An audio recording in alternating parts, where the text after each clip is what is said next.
జగిత్యాల జిల్లా మెట్టిపల్లి పట్టణంలోని 1, 4, 7, 10, 13, 17, 19, 22, 26వ వార్డులలో వార్డు సభలు నిర్వహించడం జరిగినవి.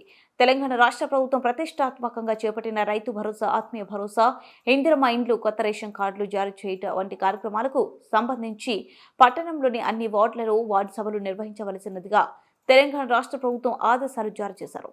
అట్టి దేశాల క్రమయుక్తంగా మెట్టిపల్లి పట్టణంలోని 1, 4, 7, 10, 13, 17, 19, 22, 26వ వార్డులలో రైతు భరోసా, ఆత్మీయ భరోసా, ఇందిరమ్మ ఇండ్లు, కొత్త రేషన్ కార్డుల దరఖాస్తులు పరిశీలన వంటి పథకాలకు సంబంధించి లబ్ధిదారుల ఎంపిక కొరకు ప్రభుత్వం నుండి వచ్చిన దరఖాస్తుల జాబితా నుండి అర్హులైన వారిని గుర్తించి క్షేత్రస్థాయిలో పరిశీలన జరిపి ఆయా వార్డులో ఇందిరమ్మ ఇండ్లకు కొత్త రేషన్ కార్డులు జారీ కొరకు ఎంపిక చేసిన లబ్ధిదారుల జాబితాను 1, 4, 7, 10, 13, 17, 19, 22, 26 వార్డులలో వార్డు సభలను ఏర్పాటు చేయడం జరిగింది.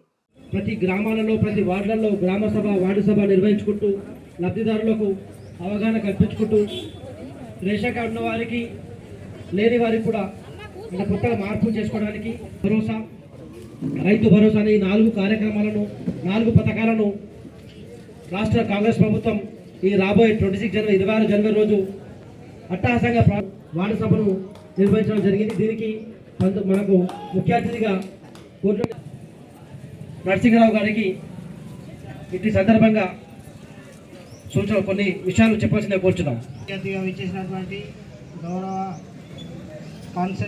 కోట్ల కాన్స్టిట్యున్సీ ఇన్ఛార్జ్ గారు అయినటువంటి యువ నరసింహరావు సార్ గారికి, మరి అదేవిధంగా వేదిక మీద ఉన్నటువంటి స్పెషల్ ఆఫీసర్ నారాయణ గారికి, మరియు వివిధ నాయకులకు, వేదికపై ఉన్నటువంటి నాయకులకు, మరియు వార్డు ప్రజలందరికీ నాకు హృదయపూర్వక ధన్యవాదాలు చెప్తున్నాను. ముఖ్యంగా ఇప్పుడు ఉన్నటువంటి ఈ రేషన్ కార్డులు కానీ, ఇందిరమ్మ ఇండ్లు కానీ, రైతు భరోసా కానీ, ఏదైనా పథకాలన్నీ ఇప్పుడు మీకు లిస్టుల రూపంలో చదివి వినిపిస్తారు. అందులో ఎవరైనా పేర్లు రాని వారు ఉన్నా కానీ ఇప్పుడు కొత్తగా దరఖాస్తు చేసుకోవచ్చు. ఇది ఇప్పుడు నిరంతర ప్రక్రియ.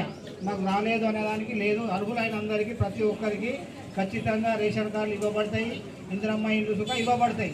అర్హులైన వారికి మాత్రమే.